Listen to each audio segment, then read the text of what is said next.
नया Nazabad versus north town phase 2। आज की इस वीडियो में हम लोग बात करेंगे कि नया नाज़ाबाद में ऐसी कौन सी ख़ास बात है और नॉर्थ टाउन फेज़ 2 में ऐसी कौन सी सिमिलर बात है जो बिल्कुल नया नाज़ाबाद की तरह है, और इन दोनों प्रोजेक्ट्स को लॉन्च हुए कितना टाइम हो चुका है और इनकी डेवलपमेंट आज तक कितनी हो चुकी है, और इनकी कुछ प्राइजेस के हवाले से भी हम लोग बात करेंगे कि इनकी प्राइजेस इस वक्त क्या चल रही हैं और कितनी इंक्रीज़ आया है इनकी डिमांड में, इनकी वैल्यू के अंदर। तो देखते रहिए प्रॉपर्टी पाकिस्तान। मैं हूं आपका होस्ट हुसामुद्दीन। सब्सक्राइब करना ना भूलिएगा ताकि आपको आने वाली जितनी भी इंफॉर्मेटिव वीडियोस हैं मेरी, उसकी नोटिफिकेशंस मिलते रहें। तो व्यूअर्स, आज की इस वीडियो में हम लोग बात कर रहे हैं नया Nazabad versus north town phase 2। इन दोनों में कंपैरिजन में हम बात करेंगे इसकी प्राइसेस के हवाले से, और इसकी कुछ ख़ास बातें हैं दोनों के अंदर जो सिमिलर है, जो कि और किसी प्रोजेक्ट में इस वक्त नॉर्थ के मौजूद नहीं है।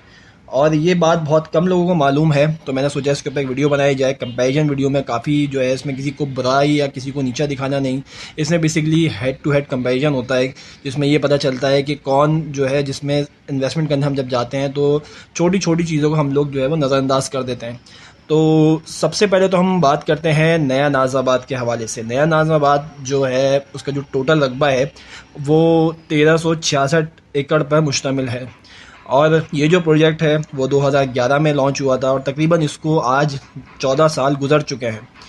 और इसके जो टोटल ब्लॉक्स हैं वो 7 हैं, 7 से 8 ब्लॉक्स हैं, और मज़ीद ब्लॉक्स पे अभी काम होगा इसमें। और इसके टोटल जो प्लॉट्स हैं वो स्पेसिफाई नहीं है, मतलब इसमें कोई ख़ास डाटा हमारे पास इस वक्त नहीं है कि इसमें टोटल प्लॉट्स कितने हैं। लेकिन इसकी अगर हम मिनिमम प्राइस की बात करते हैं तो मिनिमम प्राइस की 1 करोड़ से स्टार्ट है, और जो इसकी मैक्सिमम प्राइस है वो 5 करोड़ रुपए तक जाती है। ये मैं प्लॉट्स की बात कर रहा हूँ। मज़ीद इसके अगर हम इसके मिनिमम प्लॉट साइज़ की बात करते हैं तो 120 गज़ का इसका मिनिमम प्लॉट है, और मैक्सिमम प्लॉट जो है वो 400 गज़ तक जाता है। मज़ीद इसके कि मैं अब आपको ये सारी बातें बताने का जो मकसद है, अब इसके कंपैरिजन में मैं आपको बताता हूँ कि नॉर्थ टाउन फेज़ 2 जो कि इसी मंगो पीर रोड पे और एलडीए की जो अथॉरिटीज़ हैं उसी के अंडर में आता है, तो उसकी भी कुछ हम इसकी तरफ नज़रसानी करते हैं। बेसिकली मैं दोनों के ऊपर अलग अलग वीडियोस बना चुका हूं, जिसमें डिटेल बात बता चुका हूं, उसका पूरा रिव्यू कर चुका हूं, उसमें कितने ब्लॉक्स हैं, क्या है और क्या क्या इसका सिनेरियो रहा है। तो आप लोग वो वीडियोस भी जाके देख सकते हैं, लिंक आपको डिस्क्रिप्शन में मिल जाएगा। तो हम नॉर्थ टाउन फेज़ 2 की बात करते हैं। जो नॉर्थ टाउन फेज़ 2 है उसका जो टोटल रकबा है वो 592 है, 592 एकड़ पर मुश्तमिल है। और अगर हम इसकी बात करते हैं कि ये लॉन्च कब हुआ था, तो ये 2019 में लॉन्च हुआ था, और इसको अभी तकरीबन 6 साल भी पूरे नहीं हुए हैं। और इसके जो टोटल ब्लॉक्स हैं वो 11 ब्लॉक्स हैं इसके अंदर, और जो इसमें जो टोटल प्लॉट्स है इसका डाटा हमारे पास है, तो तकरीबन इसमें 11,600 प्लॉट्स पर मुश्तमिल है, जो कि मुख्तलिफ 11 ब्लॉक्स में डिवाइड हो जाते हैं। अगर हम इसकी इन्वेस्टमेंट की बात करते हैं कि इसमें मिनिमम प्लॉट कितने का है, इसमें अभी हम इंस्टॉलमेंट का भी मैं आपको बताता हूँ कि क्या सिनेरियो है। इसमें जो मिनिमम साइड पे हम जाते हैं तो 20 लाख रुपए से इसका जो प्लॉट है वो स्टार्ट है, और 50 लाख रुपए तक इसकी प्लॉट्स की कीमत है। मज़ीद इसके कि हम अगर प्लॉट साइज़ की बात करते हैं, मिनिमम इसमें 80 गज से स्टार्ट है और 120 गज तक इसमें मौजूद है।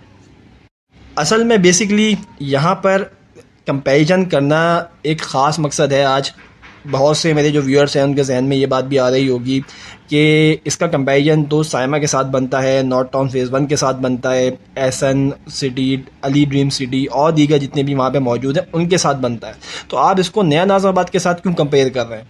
तो इसकी व्यूअर्स मेरी एक जो ख़ास वजह है वो ये है कंपेयर करने की, क्योंकि इन दोनों में जो ख़ास बात है, जो की सेलिंग पॉइंट है, वो है यहाँ पर मौजूद स्टेडियम। बेसिकली नया नाज़ाबाद के अंदर भी स्टेडियम मौजूद है, और नॉर्थ टाउन फेज़ 2 के अंदर भी जो है वो स्टेडियम मौजूद है। लेकिन जो दूसरी सोसाइटीज़ हैं नॉर्थ के अंदर, उनमें किसी भी सोसाइटी के अंदर स्टेडियम मौजूद नहीं है, यहाँ तक कि कोई स्पोर्ट कॉम्प्लेक्स भी नहीं है, और जिम्नेज़ियम भी हैं, लेकिन वो बहुत ही ज़्यादा निश और बहुत ही ज़्यादा छोटे तबके के ऊपर हैं। वहाँ पे कोई टूर्नामेंट्स वगैरह या कोई बड़ा इवेंट नहीं करवाया जा सकता।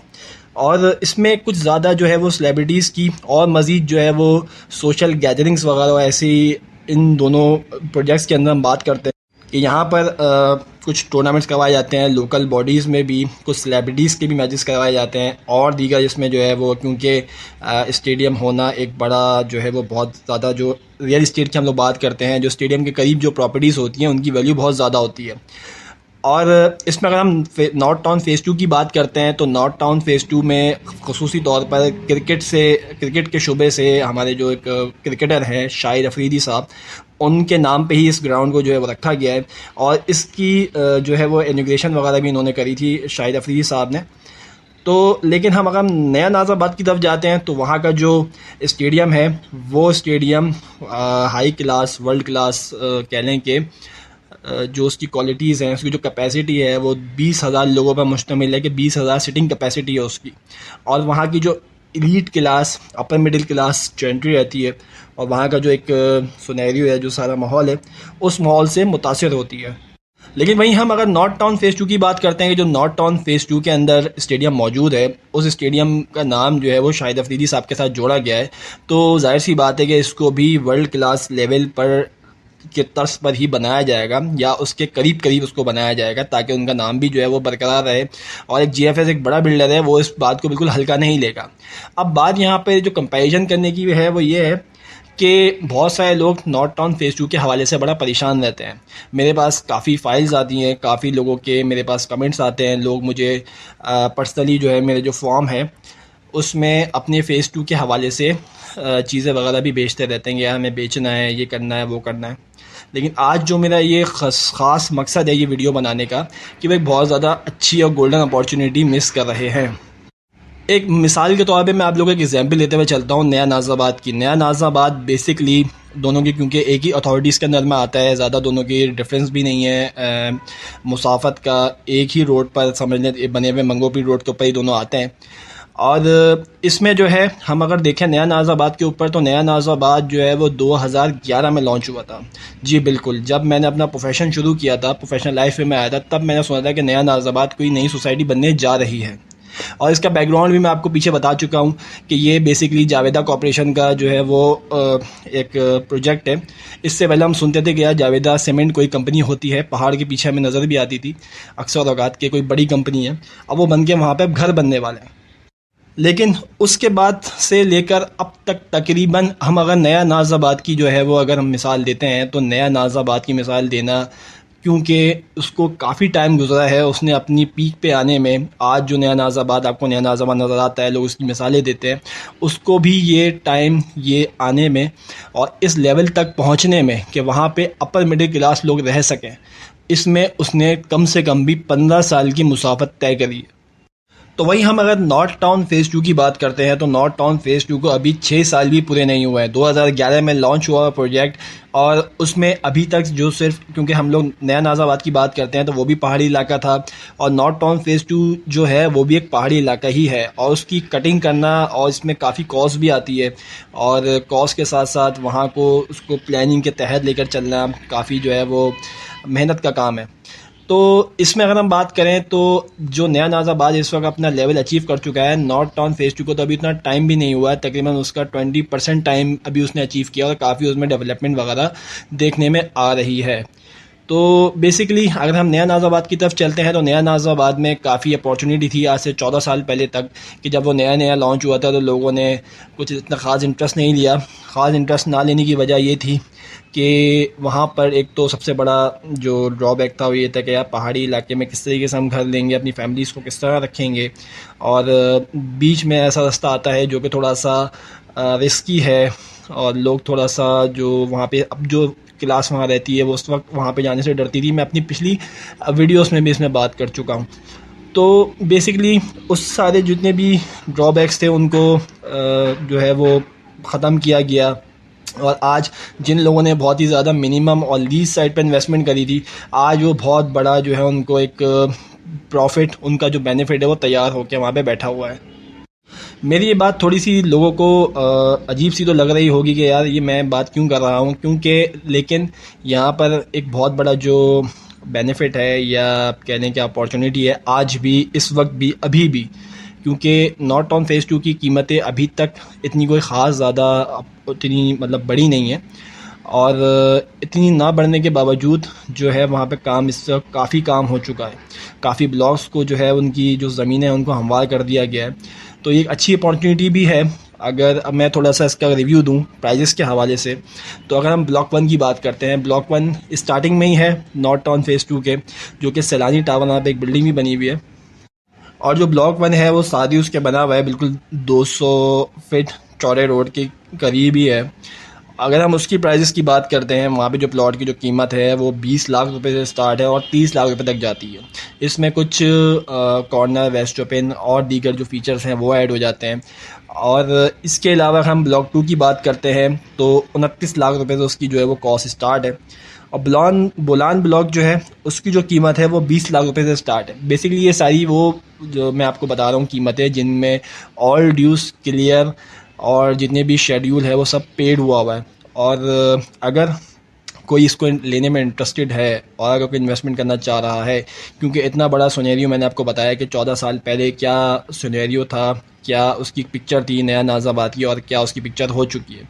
वहीं अगर हम नॉर्थ टाउन फेज़ 2 को थोड़ा सा सीरियस लें, अपनी इन्वेस्टमेंट कहीं आगे पीछे, कहीं M9 के किसी ऐसे प्रोजेक्ट में जिसको अभी आबाद होने में ही 25 साल लगेंगे, 30 साल लगेंगे, या वहाँ पे कोई ऐसी की सेलिंग पॉइंट नहीं है, या वहाँ पे कोई ऐसा कोई ख़ास बेनिफिट नहीं है, तो उससे अच्छा अगर हम 20 से 25 लाख रुपए वहाँ जाके लगाएं, तो इससे अच्छा है कि हम लोग यहाँ पे 2 से 3 साल की आसानी के साथ में नॉर्थ टाउन फेज़ 2 में ही इन्वेस्टमेंट करते हैं। और ये बहुत एक अच्छी इन्वेस्टमेंट है, क्योंकि GFS बिल्डर्स के अंदर कोई ऐरे गैरे लोग जो है वो इस तरीके से इन्वेस्टमेंट नहीं करते। वहाँ पे जो मिडिल क्लास लोग, जो कि बहुत ही सोफिस्टिकेटेड और पढ़े लिखे किस्म के जो लोग हैं, क्योंकि मेरा वास्ता पड़ता रहता है, मैं काफ़ी डीलिंग्स वगैरह करता हूँ। फेज़ 1 में काफ़ी अच्छी जेंट्री और लोग जो है वो आके आबाद हुए हैं। और GFS जो प्रोजेक्ट है वो काफ़ी जो पढ़ी लिखी हमारी आवाम है वही ज़्यादा पसंद करती है। हमारे पास आइकॉनिक बहुत सारे ऐसे प्रोजेक्ट हैं, जैसे कि हम बैरियर टाउन की बात करते हैं और कमांडर सिटी की बात करते हैं, इसके अलावा साइमा विलास की बात करते हैं, और बड़ी बड़ी सोसाइटीज़ हैं जिनमें बहुत सारे लोग रहते हैं। लेकिन GFS की जो एक मार्केट है और उसकी जो जेंटी जो उसको पसंद करते हैं लोग, वो भी अच्छे खासे पढ़े लिखे लोग हैं। तो इसमें मेरा जो आज का मशवरा है अपने व्यूअर्स को, जो इन्वेस्टमेंट करना चाह रहे हैं, ऑलरेडी इन्वेस्टमेंट के बिल्कुल तैयार बैठे हुए हैं, तो वो फेज़ 2 को भी कंसीडर करें, ताकि कहीं उनसे भी आज से 14 साल बाद ये ना बोलेंगे यार नया नाज़ाबाद की तरह कि हमें भी वहाँ पे 3 लाख रुपए 4 लाख रुपए की फ़ाइल मिल रही थी, अब वो फ़ाइल 1 करोड़ 2 करोड़ रुपए की हो चुकी है। नया नाज़ाबाद के रास्ते का थोड़ा सा पहले मसला था, तो वो अब फ्लाईओवर बना के उस मसले को हल कर दिया गया है। लेकिन अभी भी एक इसमें थोड़ा सा ड्रॉबैक है, क्योंकि बहुत अच्छा प्रोजेक्ट है, मुझे पर्सनली बहुत पसंद भी है। वहाँ पे एक ड्रॉबैक यही है कि वो अभी भी एक जो है वो फ्लाईओवर का डिपेंड करता है, फ्लाईओवर के ऊपर वहाँ पे कोई रास्ता ऐसा नहीं है जो इनडायरेक्टली 3-4 रास्ते निकलते हो। लेकिन यहाँ पर नॉर्थ टाउन फेज़ 2 के अंदर ये है कि यहाँ पे 3 से 4 रास्ते ऐसे हैं जो कि सोसाइटी में इंटर होते हैं आके। सबसे पहला जो रास्ता है वो जो साइमा अरेबियन विलास से होता हुआ 4K से होता हुआ आता है। दूसरा रास्ता जो है अभी हाल ही में कुछ उसके ऊपर भी बात की जा रही है, जिसमें उसको आपका जो अब्दुल्ला चौक है, जो ग्रीन बस का लास्ट स्टॉप है, वहाँ से उसको काट के फेज़ 2 तक लाया जाएगा। तो व्यूअर्स, इतनी सारी अपॉर्चुनिटी को मिस करते हुए बहुत सारे लोग बहुत सारी बातें करते हैं कि यार जो फेज़ 2 है वो बिल्कुल ही बेकार प्रोजेक्ट है, बिल्कुल ही थर्ड क्लास प्रोजेक्ट है, वहाँ कौन रहेगा, क्या रहेगा। अगर आप लोग ये सोचते हैं और आप लोगों के जहन में भी ये बात है, तो नया नाज़ाबाद जैसे प्रोजेक्ट, एलीट क्लास प्रोजेक्ट को अपने जहन में रखें, ताकि आप लोगों को भी डिसीजन लेने में आसानी रहे। तो व्यूअर्स, आज के लिए बस इतना ही। ये बेसिकली एक बहुत एक अच्छी बात मेरे जहन में आई थी, तो मैंने कहा अपने व्यूअर्स से शेयर करूं। मज़ीद इसके कि जो लोग फेज़ 1 में भी इन्वेस्ट करना चाहते हैं, ख़रीद व फ़रोख्त करना चाहते हैं, या फेज़ 2 में इंटरेस्टेड हैं प्लॉट्स वगैरह लेने में, तो वो नीचे दिए गए जो व्हाट्सएप ग्रुप है उसको ज्वाइन कर सकते हैं। मज़ीद इसके कि मैंने तेसर टाउन, साइमा अरेबियन विलास, नॉर्थ टाउन, बहरिया टाउन और दीगर जितनी भी लीगल इलीगल नोटिफिकेशंस आते रहते हैं, उनके ऊपर भी वीडियोस बनाता रहता हूँ। तो गुजारिश यही है कि सब्सक्राइब करें, ताकि आप लोगों को भी नोटिफिकेशन मिलते रहें और मेरा मोटिवेशन लेवल जो है वो भी अप रहे। तो देखते रहिए प्रॉपर्टेक पाकिस्तान। मैं हूँ आपका होस्ट हुस्सामुद्दीन। जज़ाकल्लाह।